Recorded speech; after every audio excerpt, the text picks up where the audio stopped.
all the time. And you find a divide within the church on the particular topic, which is an unfortunate thing, abortion. You will then encounter, which you shouldn't, certain people saying, well, I'm a Catholic and, there's nothing wrong with me supporting abortion. And then the other side, you have people being very clear, well, look, you cannot support it.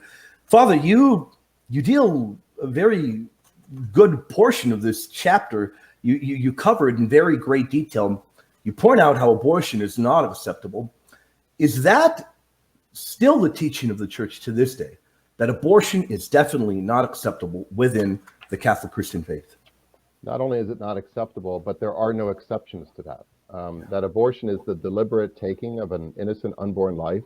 And no matter how drastic and how difficult it is for a mother who, perhaps even for causes of rape and so forth, that the church would say, with no exception, all of those children have a right to be born. Even if the beginnings of it might have, in some ways, it's another expression of how God can draw a beautiful good out of even a great evil.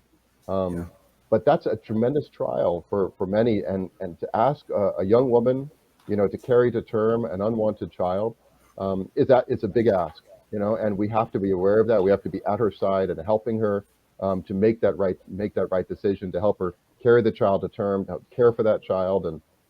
But the fact remains, it's still an innocent child, an innocent unborn child. And so the church's teaching remains unchanged, and that goes for individuals, it goes for politicians, it goes for those who vote for politicians, it goes for all of us, right? That we all have to care about the unborn child.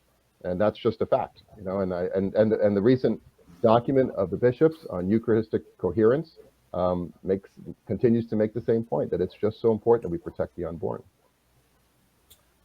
And indeed, Father, that is a very core teaching of the Catholic faith, and one that I think we have got to emphasize will never change, because murder is murder. And the idea that abortion would ever become acceptable is something that will never make its way into the ancient Catholic faith. Thank you very much for really, really bringing that point forth, Father.